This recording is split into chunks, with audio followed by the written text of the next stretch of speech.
Hello students, मैं Priyanka Sharma, lecture in mechanical engineering at Shri Gokulam government polytechnic college Kharagpur. Students, last lecture में हमने viscosity को discuss किया था। विस्कोसिटी की units dynamic viscosity and kinematic viscosity को हमने पढ़ा था। आज के लेक्चर में हम विस्कोसिटी कंटिन्यू करेंगे। आज हम देखेंगे कि विस्कोसिटी पर टेम्परेचर कैसे इफेक्ट होता है एंड विस्कोसिटी से रिलेटेड कुछ न्यूमेरिकल्स भी हम आज के वीडियो में सॉल्व करेंगे। तो हम आते हैं अपने टॉपिक पर, that is variation of viscosity with temperature. Temperature के विस्कोसिटी पर होने वाले इफेक्ट को समझने से पहले हम ये जान लें कि किसी भी फ्लूइड में विस्कोसिटी का रीजंस मॉलिक्यूल्स के बीच में लगने वाले force, that is cohesive force, and second molecules के बीच में होने वाला मोमेंटम होते हैं। विस्कोसिटी फ्लूइड्स में दो रीजन से होती है। फर्स्ट रीजन है कोहेसिव फोर्स एंड सेकंड है molecular momentum transfer. Cohesive force क्या है? कोहेसिव फोर्स मींस जब सेम लिक्विड के मॉलिक्यूल्स आपस में एक दूसरे को आकर्षित करते हैं, एक दूसरे पर आकर्षण बल लगाते हैं, एक दूसरे को अट्रैक्ट करते हैं। तो जो फोर्स मॉलिक्यूल्स के बीच में अदर मॉलिक्यूल्स की वजह से होता है उसको हम कहते हैं कोहेसिव फोर्स, दैट इज ससंजक बल। तो कोहेसिव फोर्स क्या है? अगर हम पानी की बात करें तो पानी के मॉलिक्यूल्स, पानी के ही अदर मॉलिक्यूल्स, जो ऐसे अगर एक पात्र में पानी भरा हुआ है तो पानी का कोई एक मॉलिक्यूल दूसरे मॉलिक्यूल पर, तीसरे मॉलिक्यूल, चौथे मॉलिक्यूल पर फोर्स लगाता है, अट्रैक्ट करते हैं। तो जो बल लग रहा है उसको, आकर्षण बल लग रहा है उसको हम कहते हैं कोहेसिव फोर्स, ससंजक। सेकेंड रीजन है molecular momentum transfer. Molecular momentum transfer क्या है? पानी या किसी भी लिक्विड की हम बात करें, किसी भी फ्लूइड की हम बात करें, तो जब मॉलिक्यूल्स मूवमेंट में है, उनकी वेलोसिटी है, वो मोशन में है। मोमेंटम क्या होता है? Mass into velocity. ठीक है, तो जितनी ज्यादा किसी मॉलिक्यूल की वेलोसिटी होगी उसका उतना ज्यादा मोमेंटम होगा और उतनी ही स्पीड से वो इधर से इधर, उधर से उधर भागेगा। तो इस वजह से क्या होता है, उसके पाथ में जितने भी अदर मॉलिक्यूल्स आते हैं वो उन पे टकराता हुआ जाता है और अपने मोमेंटम का लॉस कर देता है। अगर हम किसी बॉल, दो गेंदों को आपस में टकराते हैं तो सेम वेलोसिटी से तो वापस मूव नहीं करेगी, कुछ कम से मूव करेगी या कुछ ज्यादा से मूव करेगी। ठीक है, तो जो अपना मोमेंटम ट्रांसफर कर रही है बॉल आपस में, या फिर हम बॉल को दीवार पे फेंकते हैं तो दीवार से वो मोमेंटम जो ट्रांसफर हो रहा है, क्योंकि पहले mv1 था अब mv2 हो गया, तो जो ट्रांसफर हुआ, जो कम या कुछ ज्यादा बढ़ा, उसको हम कहते हैं मोमेंटम ट्रांसफर। तो मॉलिक्यूलर मोमेंटम ट्रांसफर में क्या है, वो मॉलिक्यूल जब मोशन में है तो वो एक दूसरे पर एक दूसरे से टकराते वक्त अपने मोमेंटम को एक दूसरे को ट्रांसफर करते हैं। इस वजह से भी विस्कोसिटी होती है फ्लूइड्स में। ठीक है, तो हमने कोहेसिव फोर्स को और मॉलिक्यूलर मोमेंटम को समझा एंड हमने ये देखा कि विस्कोसिटी इन कोहेसिव फोर्स और मॉलिक्यूलर मोमेंटम ट्रांसफर की वजह से होती है। दो मेन रीजन है विस्कोसिटी के।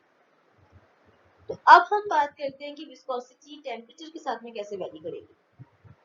तो अगर हम बात करें कोहेसिव फोर्स की, तो कोहेसिव फोर्स टेम्परेचर इंक्रीज करने से डिक्रीज होता है। If temperature increases cohesive force decreases. कैसे? जब हम टेम्परेचर इंक्रीज करेंगे तो मॉलिक्यूल्स के बीच में डिस्टेंस होगी वो बढ़ती जाएगी।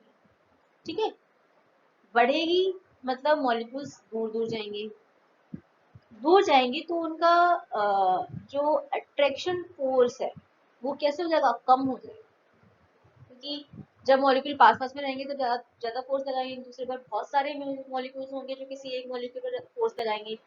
जब टेम्परेचर ज्यादा हो गया तो मॉलिक्यूल्स दूर दूर बिखर गए, तो मॉलिक्यूल्स पे जो फोर्स लगने वाली की जो मॉलिक्यूल्स की जो क्वांटिटी है वो क्या होती जाएगी, कम होती जाएगी। तो टेम्परेचर बढ़ने से मॉलिक्यूल पे लगने वाला फोर्स जो है वो कम होता जाएगा। इस वजह से, और वही फोर्स है कोहेसिव फोर्स, तो इस वजह से टेम्परेचर इंक्रीज करने से कोहेसिव फोर्स कम हो जाए। If temperature increases molecular momentum transfer increases. क्यों? क्योंकि जब हम टेम्परेचर इंक्रीज करेंगे तो अगर हम काइनेटिक थ्योरी, जो गैसेस की काइनेटिक थ्योरी है जिसमें काइनेटिक एनर्जी जो है मॉलिक्यूल्स की वो टेम्परेचर पे डिपेंड करती है, ठीक है। तो जब हम टेम्परेचर इंक्रीज करेंगे तो मॉलिक्यूल्स का मोशन जो है वो बहुत ज्यादा बढ़ जाएगा, वो ज्यादा वेलोसिटी से, ज्यादा काइनेटिक एनर्जी से आप मूव कर सकते हैं। तो जैसे जैसे वो ज्यादा मूव करेंगे तो वो ज्यादा मॉलिक्यूल्स से टकराएंगे और इस वजह से ज्यादा मॉलिक्यूल मोमेंटम ट्रांसफर करेंगे, ठीक है। तो टेम्परेचर बढ़ाने से क्या हो रहा है, कोहेसिव फोर्स कम हो रहा है, लेकिन मॉलिक्यूलर मोमेंटम ट्रांसफर इंक्रीज हो रहा है। तो अगर हम बात करें लिक्विड्स की, लिक्विड्स में मॉलिक्यूल्स पास पास होते हैं, सॉलिड की कंपैरिजन में दूर होते हैं, लेकिन गैसेस की कंपैरिजन में बहुत पास होते हैं। तो लिक्विड्स में मॉलिक्यूलर मोमेंटम इतना ज्यादा नहीं होता है, गैसेस की कंपैरिजन में अगर हम बात करें तो मॉलिक्यूलर का मूवमेंट, मॉलिक्यूल्स के मोशन जो है इतनी ज्यादा नहीं होते हैं। बट मॉलिक्यूल्स पास पास होने की वजह से कोहेसिव फोर्स ज्यादा होता है, बट मॉलिक्यूल का मोशन ना होने की वजह से मॉलिक्यूलर मोमेंटम, ना नहीं बोल रही हूँ, बिल्कुल ही नहीं होता है मॉलिक्यूलर मोशन, मॉलिक्यूलर मोशन होता है लेकिन कम होता है गैस के कंपैरिजन में। तो हम बात कर रहे थे कोहेसिव फोर्स और मॉलिक्यूलर मोमेंटम ट्रांसफर की लिक्विड के केस में। तो लिक्विड के केस में मॉलिक्यूल्स पास पास होते हैं, इस वजह से कोहेसिव फोर्स ज्यादा होता है, मोशन कम होती है एज कंपेरिजन टू गैस, इसलिए मॉलिक्यूलर मोमेंटम ट्रांसफर कम होता है, ठीक है। तो लिक्विड्स में जो कोहेसिव फोर्स है वो डोमिनेट करता है मॉलिक्यूलर मोमेंटम ट्रांसफर। तो इस वजह से टेम्परेचर बढ़ाने पर लिक्विड्स की विस्कोसिटी डिक्रीज होती है, लिक्विड की विस्कोसिटी डिक्रीज होती है मतलब, ठीक है। और क्योंकि कोहेसिव फोर्स डिक्रीज होता है टेम्परेचर इंक्रीज करने पर, cohesive force sorry cohesive force temperature बढ़ाने पर डिक्रीज होता है, तो विस्कोसिटी क्या होती है, तो क्योंकि कोहेसिव फोर्स उसमें डोमिनेट कर रहा है, मॉलिक्यूलर मोमेंटम ट्रांसफर का उसमें इतना पार्ट नहीं है। अगर हम बात करें परसेंटेज की, तो मान लो 70% कोहेसिव फोर्स का उसमें योगदान है, तो 30% उसमें मॉलिक्यूलर मोमेंटम ट्रांसफर करता है। तो ट्रांसफर टेम्परेचर बढ़ाने से लिक्विड्स की विस्कोसिटी कम हो जाती है। फॉर एग्जांपल हम बात करें शहद की, तो शहद को अगर हम, शहद बहुत गाढ़ा होता है, उसकी विस्कोसिटी ज्यादा है, अगर हम टेम्परेचर बढ़ाते हैं तो उसकी विस्कोसिटी क्या, वो आसानी से बहने लगता है ना, मतलब क्या हुआ, उसकी विस्कोसिटी कम हो गई। सेकंड, अगर हमारे गैस के केसेस में, तो गैस के केस में क्या है, गैस के केसेस में मॉलिक्यूल्स जो है वो दूर दूर हैं, तो उनमें कोहेसिव फोर्स इतना डोमिनेट नहीं करते, क्योंकि मॉलिक्यूल्स ऑलरेडी दूर दूर हैं, तो अट्रैक्शन फोर्स जो है मॉलिक्यूल्स का वो इतना प्रभावी नहीं है। बट उसमें क्या है, मॉलिक्यूलर मोमेंटम, मॉलिक्यूल्स का मोशन ज्यादा है, तो मॉलिक्यूल्स ज्यादा मूवमेंट कर पाते हैं, तो इस वजह से मॉलिक्यूलर मोमेंटम ट्रांसफर ज्यादा होता है। तो गैसेस में क्या हो रहा है, मॉलिक्यूलर मोमेंटम ट्रांसफर डोमिनेट करता है कोहेसिव फोर्स के कंपैरिजन में। सो अगर हम टेम्परेचर राइज करें तो मॉलिक्यूलर मोमेंटम ट्रांसफर जो है वो हमारा इंक्रीज होता है, इस वजह से गैसेस में टेम्परेचर राइज करने से गैसेस की विस्कोसिटी जो है वो इंक्रीज होती है। तो समरी अभी तक की ये है कि विस्कोसिटी लिक्विड्स की टेम्परेचर इंक्रीज करने पर डिक्रीज होती है, सॉरी, एंड गैसेस की इंक्रीज होती है। इनका रीजन भी हमने देख लिया। अब हम आते हैं अपने न्यूमेरिकल्स पर। हमारी फर्स्ट प्रॉब्लम है, a plate 0.025 mm distant from a fixed plate. जैसे कि हम डायग्राम में देख सकते हैं, एक फिक्स्ड प्लेट है और एक दूसरी प्लेट है जो कि इससे 0.025 mm डिस्टेंस पर रखी हुई है। मूव्स एट 60 सेंटीमीटर पर सेकेंड, मीन्स इस प्लेट की जो वेलोसिटी है वो हमको गिवन है, एंड इस प्लेट की वेलोसिटी क्या हो जाएगी, 0, क्योंकि ये क्या है, फिक्स्ड प्लेट है। And require a force of 2 Newton per unit area, that is 2 Newton per meter square, to maintain this speed. इस speed u को maintain करने के लिए हमको एक force required है, that is F, जो हमको दे रखा है 2 Newton per unit area. Determine fluid viscosity between the plate. पहले हम ये देखते हैं कि कुछ विस्कोस लिक्विड की कुछ विस्कोसिटी होगी, इसी वजह से हमको इस प्लेट को मूव करने के लिए कोई फोर्स लगाना पड़ रहा है। ठीक है। तो वही हमें उस विस्कोसिटी को फाइंड करना है कि इतनी कितनी विस्कोसिटी की जो हमें एफ अमाउंट का फोर्स लगाना पड़ता है। तो हमको दिया हुआ है distance between plate that is d y, जो हम बात करते हैं बिटवीन लेयर्स के बीच के विस्कोसिटी से ही हमने लेयर्स के बीच की डिस्टेंस से ही हमने उस फ्लूइड की विस्कोसिटी का कैलकुलेशन किया था। So distance between plates that is dy equals to 0.025 mm। अगर हम इसको मीटर में कन्वर्ट करें तो 0.025 × 10⁻³ मीटर। फोर्स पर unit area mean shear stress इस हमको दे रखा है that is 2 Newton per meter square। Velocity of upper plate u and velocity of this plate is 0 क्योंकि ये फिक्स प्लेट है। तो अगर हम बात करें डी यू की, चेंज इन वेलोसिटी की, तो हो जाएगा u minus 0 that is 0.6 metre पर सेकेंड। अब यहाँ पर अगर हम न्यूटन्स को लॉ अप्लाई करें, न्यूटन्स लॉ होता है shear stress is equals to mu into du upon dy। तो 2 equals to mu into d u था 0.6 मीटर पर सेकेंड, डी वाई था 0.025 10⁻³ और यू आ जाएगा, म्यू आएगा हमारा 8.33 × 10⁵ न्यूटन सेकेंड पर मीटर स्क्वायर। अगर हम इसको पॉइस में कन्वर्ट करेंगे तो 1 न्यूटन सेकेंड पर metre square at 1 equals to 10 poise. So अब हम आते हैं अपनी सेकेंड प्रॉब्लम पर। The space between two square flat parallel plate is filled with oil. Each side of plate is 60 centimeter. Thickness of film is 12.5 mm. The upper plate, which moves at 2.5 meters per second, require a force of 98 Newton to maintain the speed.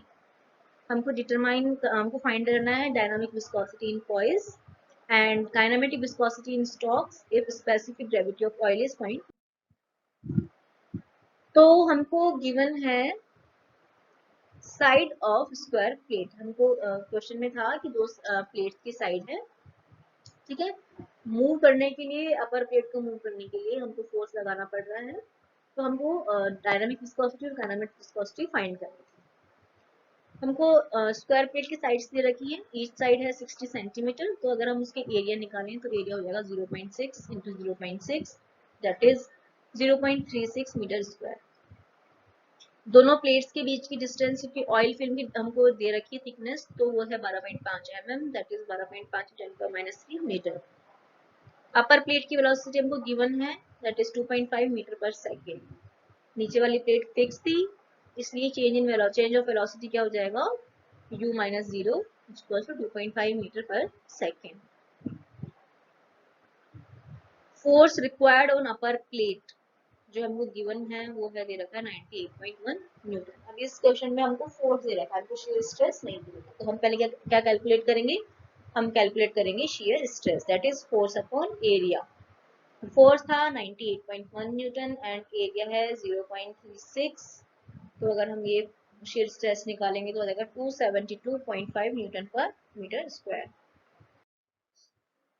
अब हम Newton's law apply करें तो tau is equals to mu into d u upon d Y.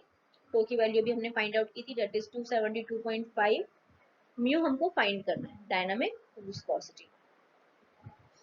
D u change in velocity that is 2.5 metre पर second and d y था distance between plates 12.5 × 10⁻³ अगर हम इसको solve करते हैं तो म्यू आता है हमारे पास 1.3635 न्यूटन सेकेंड पर मीटर स्क्वायर। हमको पूछा गया है डायनामिक विस्कोसिटी इन पॉइस। तो अगर हम 1 न्यूटन सेकेंड पर मीटर स्क्वायर को पॉइस में कन्वर्ट करेंगे तो वो हो जाएगा मल्टीप्लाई बाय 10, क्योंकि 1 न्यूटन सेकेंड पर metre square equals to 10 poise, ठीक है। तो 1.3635 into 10 that is 13.635 poise. Second हमसे पूछा गया है काइनेमेटिक विस्कोसिटी इन स्टॉक्स और हमको दिया है स्पेसिफिक ग्रेविटी। तो काइनेमेटिक विस्कोसिटी होती है म्यू डिवाइडेड बाय रो।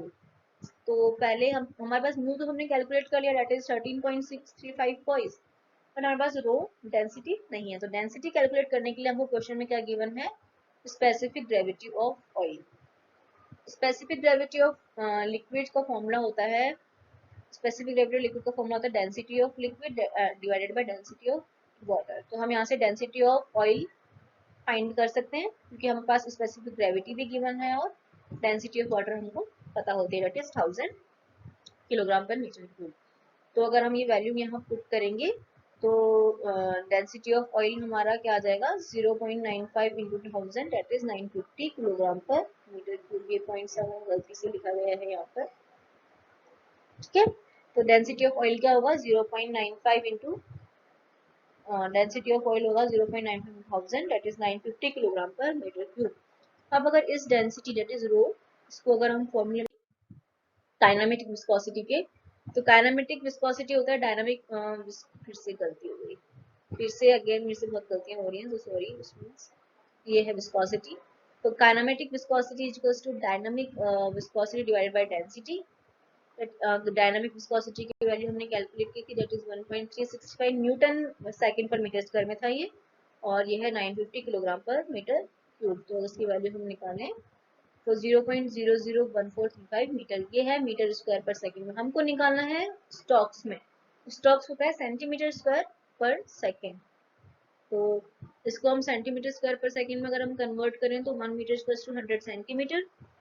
तो इसको हम किससे मल्टीप्लाई कर देंगे 10⁻⁴ से, तो ये हो जाएगा 14.35 स्टॉक्स, ठीक है। तो हमने पॉइस में और स्टॉक्स में दोनों में विस्कोसिटी कैलकुलेट कर ली। तो आज के लेक्चर को हम यही समाप्त करते हैं। Thank you.